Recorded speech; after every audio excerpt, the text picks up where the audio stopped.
तो आज हम डिस्कस करने वाले हैं प्रोबेबिलिटी। इंट्रोडक्शन आपने छोटी छोटी क्लासेस से ही पढ़ा होगा, है ना?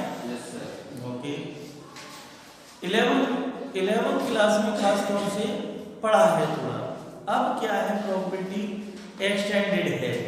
इंट्रोडक्शन सारा पढ़ चुके हैं आप 11th क्लास में। पढ़ाया था नहीं पढ़ाया था? लेकिन तब भी मैं इसको बेसिक से स्टार्ट करूंगा। किससे स्टार्ट करूंगा? बेसिक से। कुछ टर्मिनोलॉजी। एक्चुअली प्रोबेबिलिटी का मतलब क्या होता है, इसे ये भी बोलते हैं theory of chance. Theory of chance. ये इसका ओरिजिन कैसे हुआ था कि बहुत पहले शायद 16th या 17th सेंचुरी में यहाँ ब्रिटिश में जुआरी हुआ करते थे, जुआरी जुआ खेलते थे। Yes sir. तो उनके सामने प्रॉब्लम आई कुछ। तो उस टाइम के जो मैथमेटिशियंस थे उनके सामने प्रॉब्लम लेके गए कि हमारी ये प्रॉब्लम ये है। तो उन्होंने उसे सॉल्व किया प्रॉब्लम को, और उन्हें इंटरेस्ट आया ऐसी प्रॉब्लम को सॉल्व करने में। तो उन्होंने फिर उसकी फर्दर स्टडी की। तो वहीं से ओरिजिन हो गया था प्रोबेबिलिटी का। तभी तो इसमें ज्यादातर प्रॉब्लम किस पर होती है? कार्ड्स पर, डाइस पर, है ना? तो एक्चुअली मीनिंग तो यही होता है इसका कि आप ये सेंटेंस कहें कि पॉसिबली कि I will go to Delhi tomorrow. हो सकता है ना कि मैं कल दिल्ली जाऊं। It may rain today. आज बारिश हो सकती है या होगी, श्योर नहीं है, इसमें श्योरिटी नहीं है। तो अनसर्टेनिटी होती है इसमें। तो लेकिन अनसर्टेनिटी जो होती है ना, वो कुछ सर्टेन और अनसर्टेन। अब जैसे कुछ चांस ही तो होते हैं। जैसे आपने कहा कि probably I will go to Delhi tomorrow. इसमें आप सिंपल ये कह दें I will go to tomorrow, I will go to Delhi tomorrow. तो आप सोचिए, क्या आप श्योर हैं कि आप जा सकते हैं? भाई कोई भी काम ऐसा हो सकता है कि शायद आप ना जाए। तो ये सेंटेंस ज्यादा अच्छा रहेगा। हाँ, probably I will go to Delhi tomorrow. तो अब आपके वहां जाने के चांसेस हैं कुछ। हो सकता है आप जैसे 100 पर बात करूं तो ये कहूं, हो सकता है मैं 100% ना जाके या तो 100% जाऊंगा, डेफिनेट श्योर हो गए, या नहीं जाऊंगा, 0 इम्पॉसिबल, या कुछ जाऊंगा, 20% जा सकता हूं, 50% जा सकता हूं, 60% जा सकता हूं। तो ये क्या है, चांसेस हैं आउट ऑफ 100। तो कहीं भी जो चांस होते हैं, या तो किसी चीज के होने के चांस होंगे, वो क्या होंगे, या तो 0 होंगे, या 0 होंगे, या क्या होंगे, वो ये कहते क्या, तो होगा नहीं वो चांस, या होगा। और अगर होना है तो उसमें बीच में आ गया लाइन बिटवीन 0 to 100% की बात करें तो यहां आपकी डिफाइन होगी बहुत सारी इवेंट्स। तो मैं वन बाय वन करता हूं। सबसे पहला मेरा आता है सैंपल स्पेस।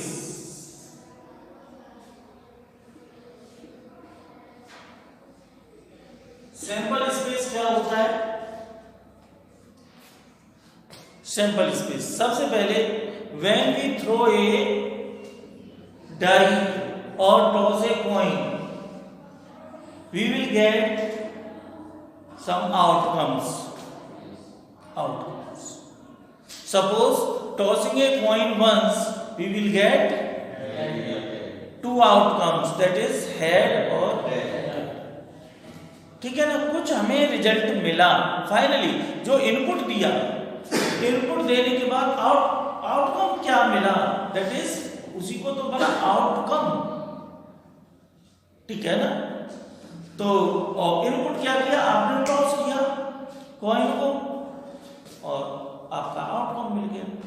तो ये होता है sample space, set of total outcomes, set of outcomes, set of outcomes is called sample space.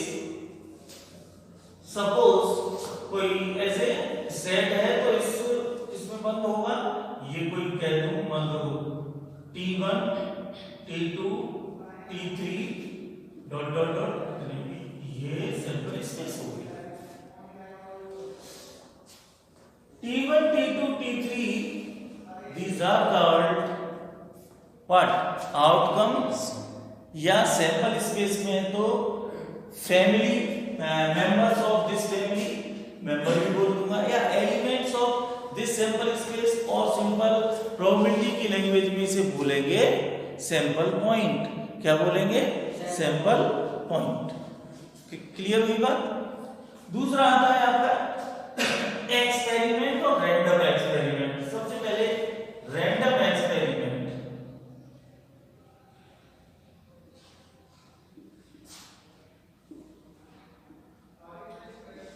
Random experiment क्या होगा, रैंडम एक्सपेरिमेंट, इसमें देखो एक तो होता है एक्सपेरिमेंट और एक होता है रैंडम एक्सपेरिमेंट। सबसे पहले एक्सपेरिमेंट की बात करूं मैं, पहले एक्सपेरिमेंट अगर आप समझ गए तो रैंडम में समझने में कोई दिक्कत नहीं है। When perform any trial, performing any trial, the outcomes, the result are predicted, a result is fixed, that is called experiment। नहीं समझ में आई बात। कुछ हम ऐसा कर रहे हैं, सपोज आप फिजिक्स लैब में गए, फिजिक्स लैब में कोई एक्सपेरिमेंट कर रहे हैं, ठीक है ना। उसमें क्या है कि सपोज किसी भी आप एपरेटस पर गए और वहां आप टाइम पीरियड निकालना चाह रहे हैं या यंग्स मॉड्यूलस निकालना चाह रहे हैं, क्या होगा, तो उसका एक्सपेरिमेंट होगा। तो मैं जो भी प्रोसीजर है, जो भी स्टेप्स हैं, मुझे टारगेट पता है, वी वांट टू गेट क्या, we want to determine Young's modulus. तो यंग्स मॉड्यूलस की जो थ्योरी है उसके अकॉर्डिंग उस एपरेटस पर मैं वर्क करूंगा। यानी पहले मुझे क्या पता है, रिजल्ट पता है कि मुझे ये करना है, तो उसी के अकॉर्डिंग करूंगा। जैसे कि यहां से मैं सपोज इस ग्राउंड के पार जा रहा हूं तो मैं उसी रास्ते को चूज करूंगा जो शॉर्ट हो, वहां तक पहुंच जाऊंगा। बात समझ में आ गई। This is experiment. जैसे केमिस्ट्री लैब में गए हैं, रेडिकल आपको दे दिया, रेडिकल दे दिया और उसमें कुछ मिले हुए हैं, कोई सॉल्यूशन दे दिया है, उसमें रेडिकल्स निकाल लें कि इसमें क्या क्या चीजें आइडेंटिफाई करनी है। तो आपको पता है कि इसमें ये है, तो वो किस तरह से आपको परफॉर्म करें, उसी के अकॉर्डिंग जो प्रोसीजर होगा उसके अकॉर्डिंग आप करेंगे, आपको रिक्वायर्ड रिजल्ट मिल जाएगा। यानी रिजल्ट के अकॉर्डिंग, जनरल लैंग्वेज में ये बोलते हैं कि रिजल्ट के अकॉर्डिंग आप परफॉर्म करते हैं, तो वो एक्सपेरिमेंट हो गया। जिसमें रिजल्ट पहले से फिक्स है कि ये होगा, तो एक्सपेरिमेंट। अब रैंडम एक्सपेरिमेंट क्या होगा कि when we perform any experiment, in any experiment the result is not predicted, result is not fix. Perform कर दिया, रिजल्ट पता नहीं क्या आएगा, लेकिन एक्सपेरिमेंट आपने कर दिया। फॉर एग्जाम्पल आपने कॉइन टॉस कर दिया, पता नहीं क्या आएगा, है हेड आएगा या टेल आएगा, डाई टॉस कर दी, पता नहीं क्या आएगा, टॉस कर दिया यूं करके, ऐसे टॉस नहीं किया है, कॉइन ऐसे टॉस नहीं किया, ये कोई रैंडम थोड़ी हो गया। अगर मुझे हेड ऊपर लाना है, समझना, हेड ऊपर लाना है तो मैं हेड को ऊपर रखे और ऐसे करूं यूं करके, तब तो ये एक्सपेरिमेंट हो गया, रैंडम कहाँ रहा, है ना, कि रिजल्ट आपको बताया कि मुझे हेड लाना है तो उसी के अकॉर्डिंग मैं ऐसे कर रहा हूं, नीचे गिरा रहा हूं। लेकिन रैंडमली उसे टॉस करूंगा आंख बंद करके तो कुछ भी आ सकता है, वो रैंडम एक्सपेरिमेंट हो गया, इसमें result is not predicted. For example आपने देखा होगा कि जब कोई भी गेम होता है तो उसमें क्रिकेट में टॉस होता है ना, जब कॉइन को टॉस करते हैं तो ये एक फेयर सिलेक्शन कह सकते हैं इसे, फेयर। क्यों? इसमें कोई चालाकी नहीं हो सकती। कॉइन रैंडमली थ्रो करते हैं कि हेड आएगा या टेल आएगा, जिसका हेड आ गया टेल आ गया वही विनर हो जाता है। तो तभी तो सबसे पहले कि कौन सी टीम क्या करेगी, फर्स्ट बैटिंग या बॉलिंग, तो इस तरह से तो फेयर सिलेक्शन होता है। क्लियर हो गया रैंडम एक्सपेरिमेंट? Okay okay. अब इवेंट्स क्या होती हैं? इवेंट्स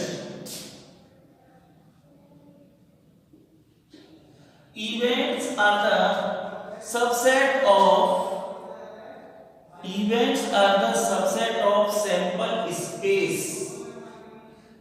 सबसेट ऑफ सैंपल, एक मिनट, सैंपल स्पेस में नंबर ऑफ सैंपल पॉइंट बताने हैं, तो नंबर ऑफ सैंपल पॉइंट या फॉर्मूला हो जाएगा नंबर ऑफ सैंपल पॉइंट। कितने होंगे sample points? Number of sample points कितने होंगे? Face raise to the power n क्या हुआ?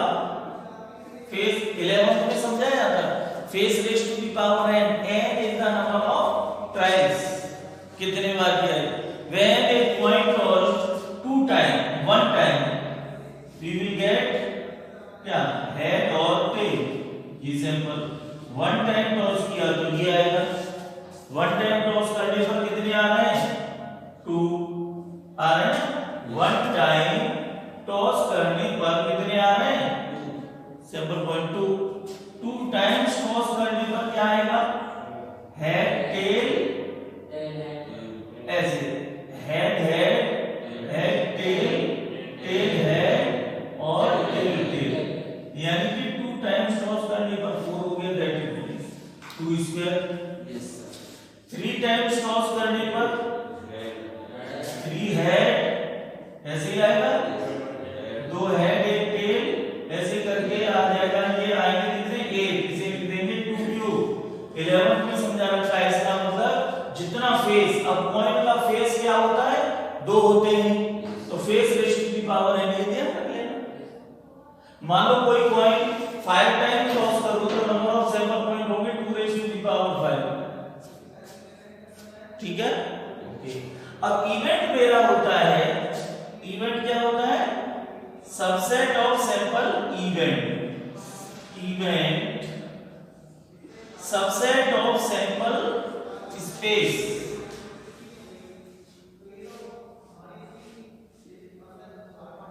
Sample space,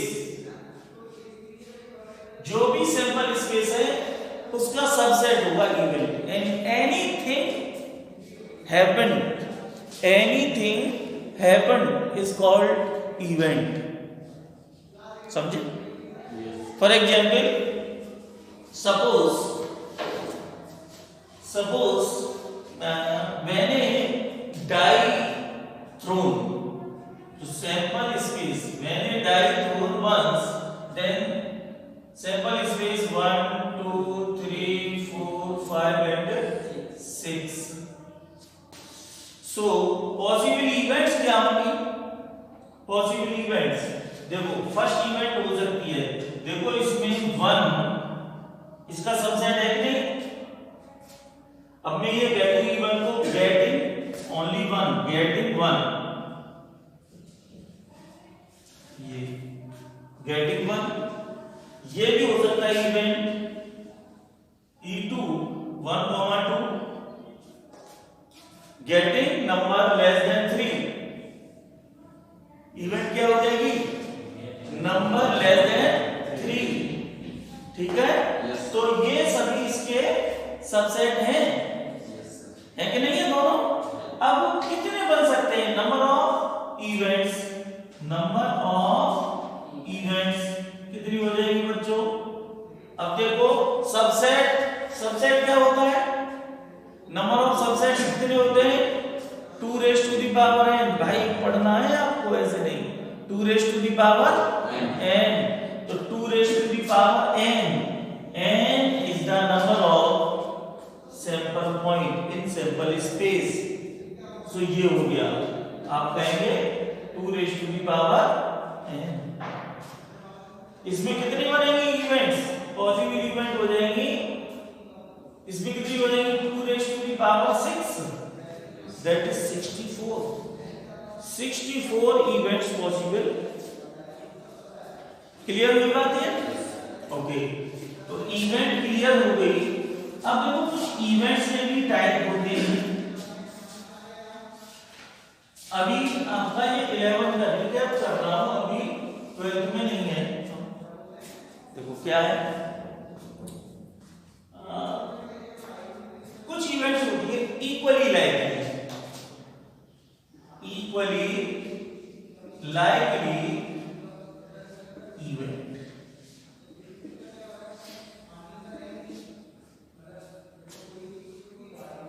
Events are said to be equally likely if they have same chances।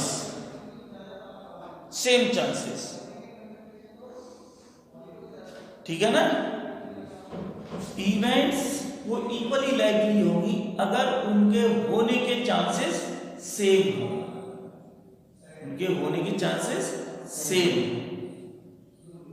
बात हो गई?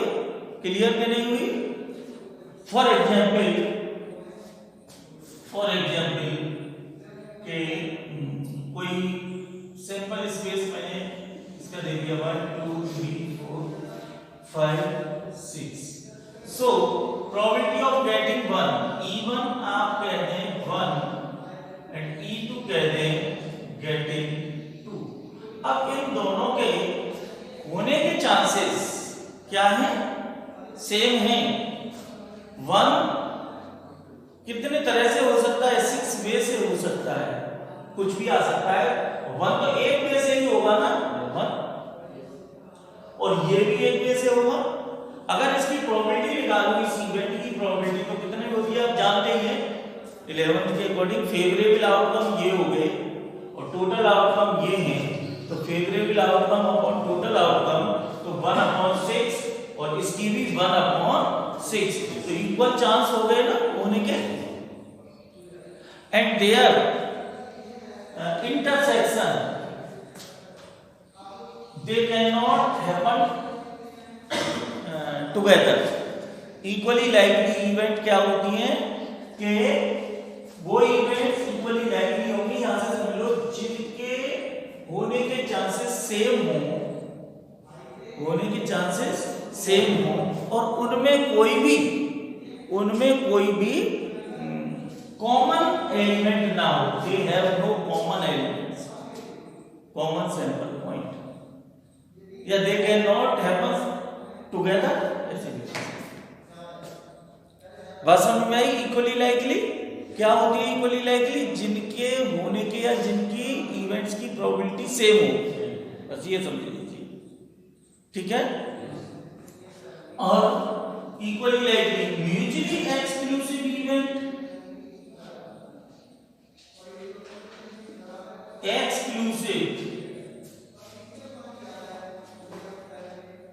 म्यूचुअली एक्सक्लूसिव इवेंट क्या होती है बच्चों?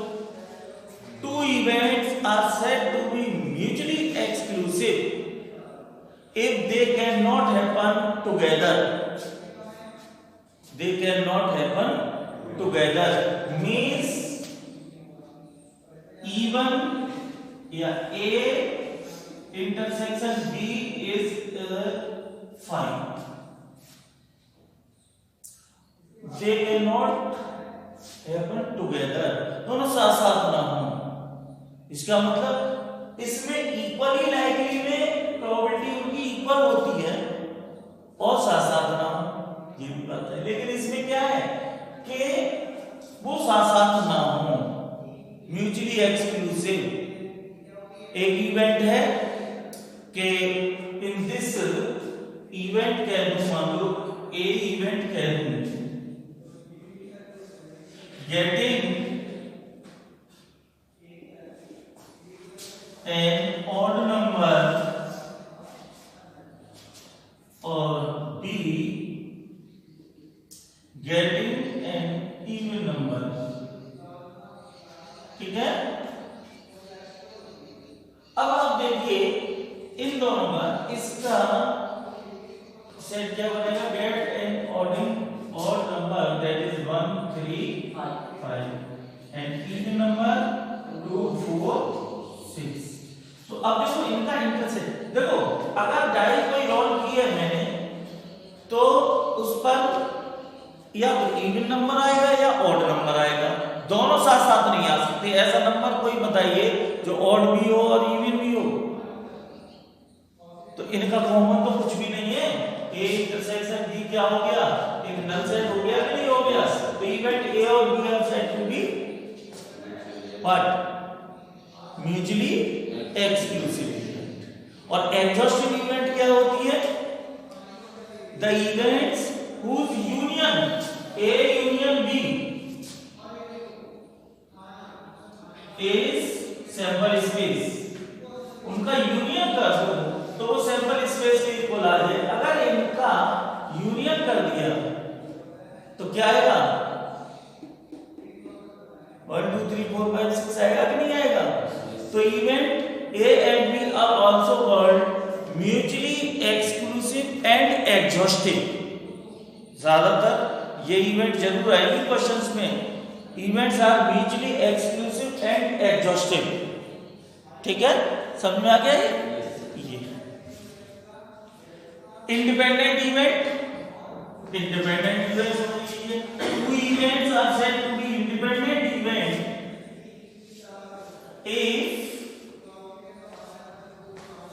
if they cannot happen, यानी या ये कह दो two events A and B are said to be independent if the occurrence or non-occurrence of the event A does not depend occurrence or non-occurrence of the event B. Such type of events are called independent events. Otherwise they are called dependent. Means अगर independent नहीं है तो कैसी होंगी, dependent. समझ में आ गया। किसी एक इवेंट के होने का, होना या ना होना दूसरी इवेंट के होने ना होने पर डिपेंड ना हो तो उन इवेंट्स को बोलेंगे हम इंडिपेंडेंट इवेंट। और किसी इवेंट के होने या न होने का इवेंट बी पर डिपेंड हो जाए कि भाई ऐसा है तो वो डिपेंडेंट इवेंट हो गए। और समझिए, मान लो मैं एग्जाम्पल लूं, in the pack of 52 cards, first event defined as in a first draw the card is ace, card is an ace, and second event card is of heart। दो event की मैंने, पहले में किया कि card is an S first. अब ये event first card मैंने ड्रॉ किया है वो एस है, वो मैंने क्या कर दिया विदाउट रिप्लेसमेंट उसमें निकाल करके एस निकाला और अलग रख दिया तो मेरे कार्ड की 1 बच गए। अब सेकंड ड्रॉ में किया, ये फर्स्ट ड्रॉ का किया, सेकंड ड्रॉ में किया मैंने कार्ड इज ऑफ व्हाट 51 हो गए। अब कार्ड इज ऑफ हर्ट है कि नहीं, हर्ट का। अब ये बताओ मैंने एस लिया है, तो एस अगर मेरा हर्ट का है,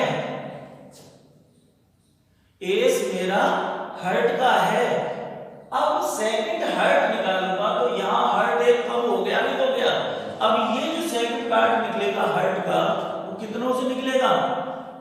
टोटल हर्ट के कितने होते हैं कार्ड? 13। कितने होते हैं? 13। और उनमें से एक हर्ट निकाल दिया तो 12 बच गए। अब जो सेकंड मेरी ड्रॉ होगी, जो कार्ड आएगा वो 12 से आएगा। बताइए सेकंड कार्ड डिपेंड हुआ नहीं हुआ फर्स्ट पर? अगर मान लो ये हर्ट का है कार्ड तो 12 से निकलेगा, और अगर एस आपका हर्ट का नहीं है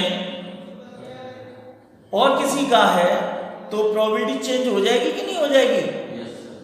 वो 13 से निकलेगा। तो ये डिपेंडेंट इवेंट हो गई। क्या हो गई? डिपेंडेंट। और अब मैं ये कह दूं, प्लीज ध्यान देना कि दो कार्ड इसी तरह से निकाले और ये विद रिप्लेसमेंट कार्ड निकाल के विद रिप्लेसमेंट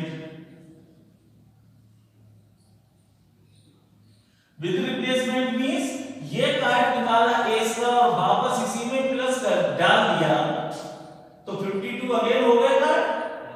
भाई मैंने कार्ड निकाला, एस देगा, वापस उसी में डाल दिया, फिर सेकंड ड्रॉ किया और फिर हर्ट निकाला, तो हर्ट तो भाई इससे ही निकलेगा। और टोटल कार्ड मेरे हर्ट के 13 ही रहेंगे। तो probability of happening of the first card है या probability of second card does not depend probability of first. So ये हो गई इंडिपेंडेंट इवेंट। क्लियर हुई के बात नहीं हुई? धीरे धीरे में आगे आपने 11th क्लास में आपने इंडिपेंडेंट इवेंट पढ़ ली थी। अब मेरा टॉपिक आता है डिपेंडेंट इवेंट। क्या बताएंगे? अब कंडीशनल, इन्हें कंडीशनल प्रोबेबिलिटी भी बोलते हैं। 11th क्लास में एक चीज और पढ़ी थी, मैं बता देता हूं 11th का। तो अब ये बताइए प्रोबेबिलिटी होती क्या है? पहले तो probability of happening of an event A equal to होता है ना? क्या होता है? Number of favourable outcome upon total possible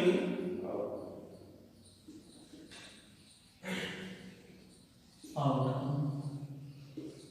okay, इसी को अगर ये m है तो m अपॉन ये समझ में आ गया? अब हमारी आती है जो 12th में स्ट्रैटेजी है सिलेबस की, कंडीशनल प्रोबेबिलिटी।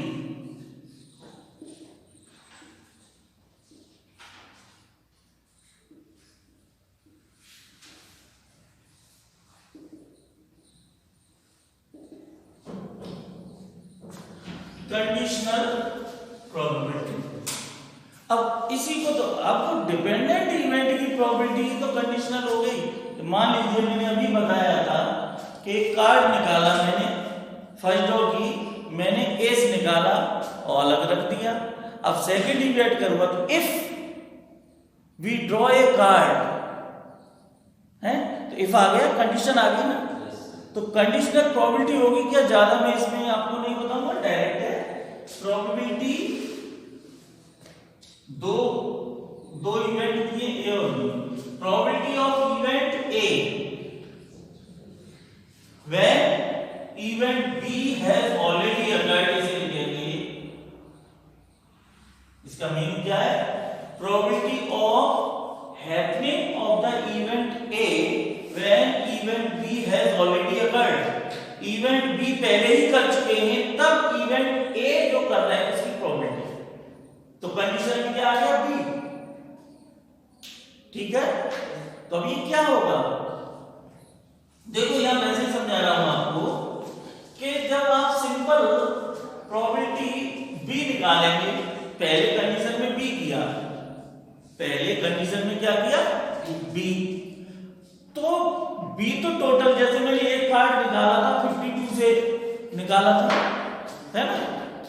अब ए से निकाल के रख दिया था बाहर, अब 51 बच गए, तो सैंपल स्पेस छोटा हो गया कि नहीं हो गया, रिड्यूस्ड सैंपल स्पेस हो गया। अब वो ये कह रहा है दूसरे में कितने निकालूंगे, रेड कार्ड, तो अब उसमें से निकालूंगा, रिड्यूस्ड सैंपल स्पेस करूंगा, तो उसमें क्या होगा देखिए, probability of A by B, ये होगा प्रोबेबिलिटी ऑफ कॉमन एलिमेंट, जो ए और बी में जो कॉमन एलिमेंट होंगे उनकी प्रोबेबिलिटी।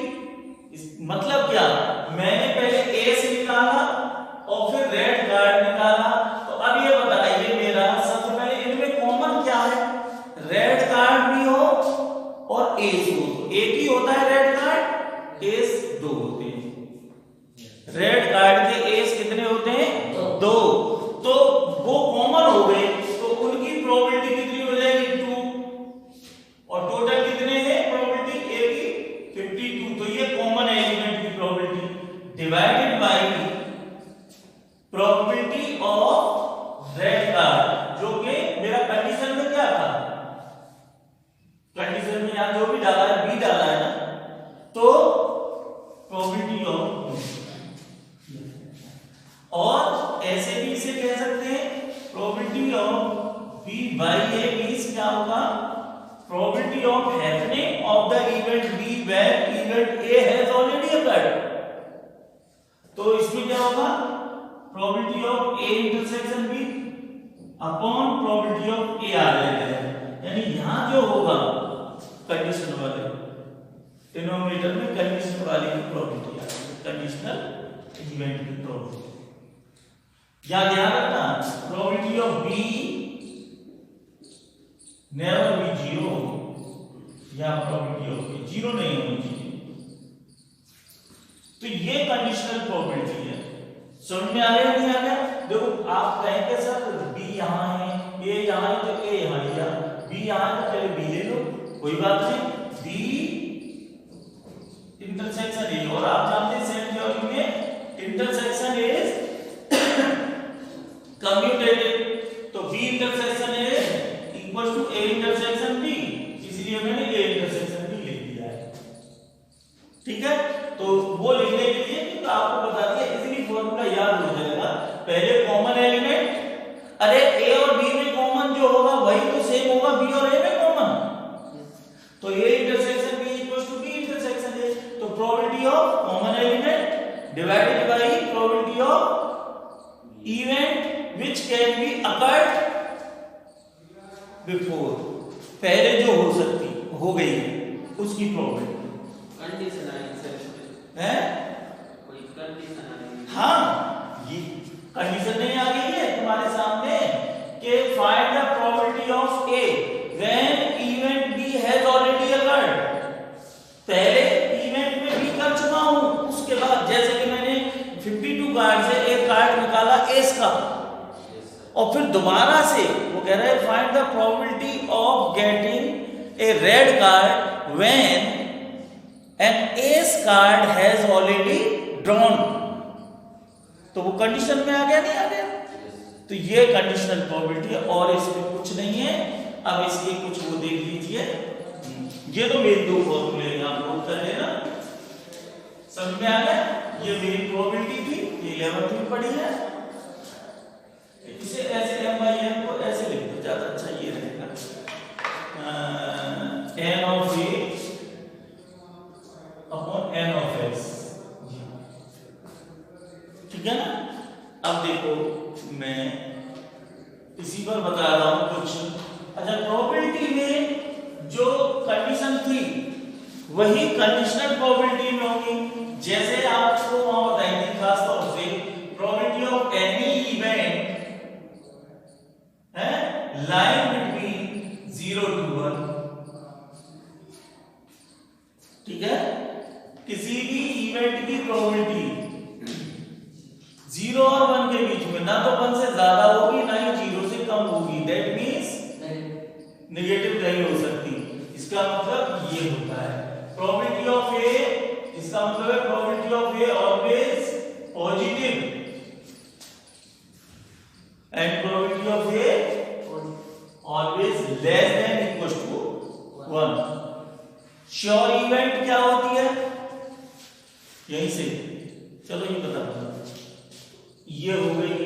और क्या बताऊं इसमें, yes probability of null set. आप ये समझ लो श्योर इवेंट, धीरे धीरे करके श्योर इवेंट नाम की। श्योर इवेंट क्या होती है, the event is said to be sure if the that happen certain, उसके होने के चांसेस श्योर हों, that is called sure event.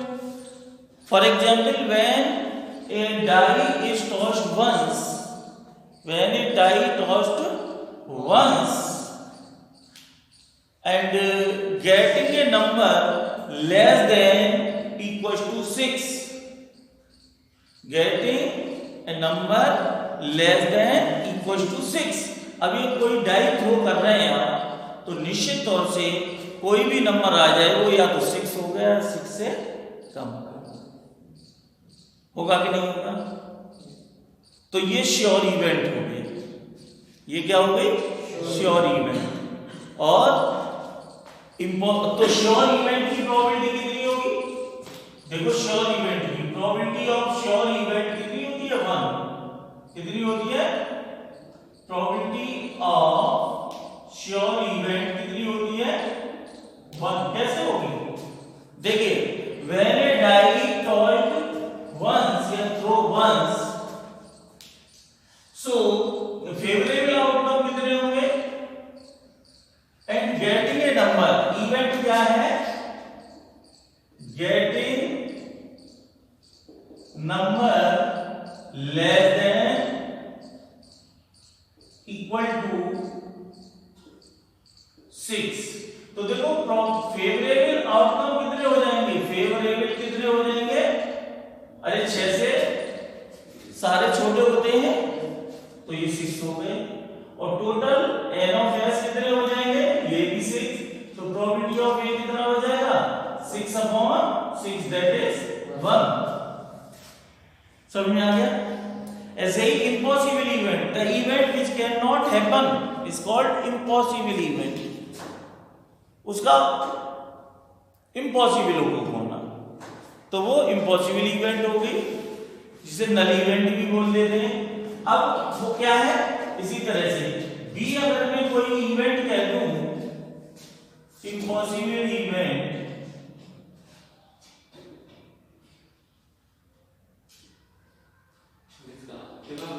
Answer 0 1 के बीच में ही होता है। बिल्कुल बिल्कुल बिल्कुल, 1 तो हो सकता है, 1 हो सकता है, 0 हो सकता है, और उसके बीच में होगा, ज्यादा हो ही नहीं सकता। एक बात बताओ, एक स्टूडेंट है, सबसे सिंपल एग्जाम्पल लीजिए, किसी भी स्टूडेंट के मैथमेटिक्स का पेपर है 100 मार्क्स का, तो या तो उसके 100 मार्क्स आएंगे, या 0 आएगा, या इसके बीच में आएंगे, ना तो मोर देन 100 आएंगे और ना ही लेस देन 0। ये मत कह देना क्या आजकल सर पॉसिबल है, मोर देन 100 तो नहीं बट लेस देन 0 आ जाते हैं, क्योंकि मेंस वगैरह के एग्जाम देते हैं तो नेगेटिव में भी चले जाते हैं, क्योंकि नेगेटिव मार्किंग होती है, लेकिन बोर्ड में नहीं होती है। तो आप ये समझ लीजिए, तो यही प्रोबेबिलिटी है कि कोई डाई टॉस की है, तो या तो नंबर आपका 1 आएगा, या 6 आएगा, या इसके बीच में आएगा, ना तो 6 से बड़ा होगा ना ही 1 से, ठीक है। तो इम्पॉसिबल इवेंट की प्रोबेबिलिटी, तो ए में इवेंट कह दूं, क्या कह दूं, A event getting a number more than 6, more than 6, तो फेवरेबल आउटकम कितने हो गए, फेवरेबल आउटकम या एन ऑफ ए कितने हो गए बताओ, 6 से बड़ा नंबर कोई होता है क्या डाई पर, 0।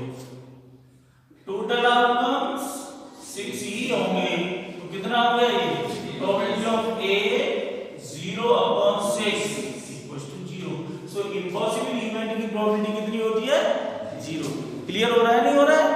अच्छा, अब ये बताओ, ये सेम ये हो गई, सेम यही होगा probability of A by B, जो कंडीशनल प्रोबेबिलिटी है वो भी 0 और 1 के बीच में होगी, ठीक है? हाँ, तो बस इतने ही है और इसमें कुछ नहीं है, एक आध होगा तो मैं वैसे बता दूंगा। एक्सरसाइज जरा देख लो, एक आध क्वेश्चन। कितना टाइम हो गया जरा देखना इसमें, कहीं ऐसा ना बंद हो जाए। 40 अभी 40 हो गई, वैसे 12 है वैसे टाइम हो जान दो थोड़ी देर, एक आध क्वेश्चन और बताओ। जैसे कि थ्योरी में कोई फॉर्मूला रह गया वो तो मैं बता देता हूँ, वैसे मेन फॉर्मूला उसी से है जो मैंने बता दिए। जैसे ये दी है प्रॉपर्टीज ऑफ कंडीशनल प्रोबेबिलिटी, दी हुई है ना, प्रॉपर्टीज ऑफ कंडीशनल प्रोबेबिलिटी, ये कुछ नहीं है, नथिंग। ये 3 प्रोबेबिलिटी है। अच्छा, प्रोबेबिलिटी ऑफ ना होने की प्रोबेबिलिटी, कोई बात नहीं, बता दूंगा, ऐसा कुछ नहीं है। एक्सरसाइज पर आइएगा। अब जैसे ये दिया हुआ है आपका 13.1 एक्सरसाइज, इजीली कर दोगे आप, स्ट्रेट फॉरवर्ड फॉर्मूले हैं। देखो, given that E and F are events such that probability of E, exercise 13.1, probability of E equals to 0.6, probability of F equals to 0.3 and probability of E intersection F equals to 0.2, then find probability of E by F and probability of F by E। तो conditional probability ही निकालनी है। अब देखो यहाँ पर है कि नहीं है, फॉर्मूला वही लगेगा, ये निकाल लेंगे। फॉर्मूला क्या होगा, probability of E by F, probability of happening of event E when event F has already occurred, तो क्या होगा, probability of इन दोनों का intersection divided by probability of F जो डिनोमिनेटर। अब देखो आपके पास E और F है, इंटरसेक्शन है, वैल्यू डाल दो ना, इंटरसेक्शन की प्रोबेबिलिटी 0.2 और प्रोबेबिलिटी ऑफ F कितना है 0.3, दैट इज 2/3। 2/3 बताओ, ये 0 और 1 के बीच में है कि नहीं? Yes sir. और probability of F by E similarly upon में यहाँ ये आ जाएगा कितना 0.6, ओके, 2/6 दैट इज 1/3। समझ में आ गया? तो ऐसे क्वेश्चन है, स्टेट इन्हीं फॉर्मूलों से ये क्वेश्चन आप कर सकते हैं। बताओ, क्वेश्चन नंबर 2 कर लेंगे। पीवी दिया हुआ है, ए बाई बी निकालना है, सिंपल। क्वेश्चन नंबर 3 देखिएगा। क्वेश्चन नंबर 3 ए दिया है, पीवी दिया है, पी बी बाई ए दिया है, क्या दिया है? अब ये दिया है एक तरह से और ये दिया है, आपको इनमें से कोई चीज निकलवा रहा है, इंटरसेक्शन भी निकलवा रहा है, निकाल लोगे इसी फॉर्मूले से। भाई ई और एफ की जगह ए और बी दे दिया और कुछ नहीं। उम्मीद है आप समझ रहे होंगे। क्वेश्चन नंबर 4 देखिए एक बार। भाई थ्योरी पढ़ने का ये फायदा होना चाहिए कि आप बगैर पढ़ाए क्वेश्चन कुछ करने लगे। देखिए, probability of question number 4 which is given as evaluate probability of A union B if twice probability of A equals to probability of B equals to 5/13 and probability of A by B equals to 2/5, नहीं 2/5 है। Okay, आपको निकालना क्या है? A union, probability of A union B। अब probability of A union B का formula क्या होता है बताओ? Probability of A union B क्या होता है? ये होता है probability of A plus probability of B minus probability of A intersection B. अब इसके लिए मुझे ए यूनियन बी के लिए इंटरसेक्शन की जरूरत पड़ेगी। ए पता है नहीं पता है, बी पता है इतना, ए भी पता है, ए पता है बी पता है, बस इंटरसेक्शन पता होना चाहिए। तो इंटरसेक्शन यहां से आ जाएगा। तो देखो ये क्या दिया है, पीवी कितना है यहां पर, देखो क्लियरली पीवी कितना है 5/13 एंड ट्वाइस पीएबी 5/13 ये है, दैट मींस पीए हो जाएगा 5/26 2 से डिवाइड करके। अब देखो probability of A by B कितना हो जाएगा, ये 2/5 है, ये होता है probability of A intersection B upon probability of B. Value डालो, A by B is 2/5, A intersection B पता ही नहीं, यही तो निकालना है, which has to be determined and probability of b is 5/13. So probability of a intersection b equals to कितना हो जाएगा 2/5 multiply by 5/13, कितना 5 से 5 cancel, that is 2/5. Put this in this, so probability of a union b equals to कितना हो गया, pa is 5/26 plus pb is 5/13 minus 2/13 a intersection b की value, और दिस इज इक्वल टू कितना हो गया 26 एलसीएम हो गया, तो ये 5 plus 10 minus 4 11/26, this is your answer, probability of a union b। समझ में आया कि नहीं आया? Yes sir. तो इस तरह से ये क्वेश्चन है और आप कर सकते हैं, ठीक है ना। आगे भी क्वेश्चन, 5th क्वेश्चन आप खुद करेंगे, 6th क्वेश्चन मैं बताऊंगा आगे में नेक्स्ट वीडियो में और डिस्कस कर लूंगा, ठीक है ना। तो ये एक्सरसाइज अगले दिन खत्म कर देंगे। अच्छा, इसमें मैंने टिक लगवा दिए हैं आपको, okay. Multiplication theorem on probability 2 exercise हैं, 3 ही है, ज्यादा नहीं है, ठीक है।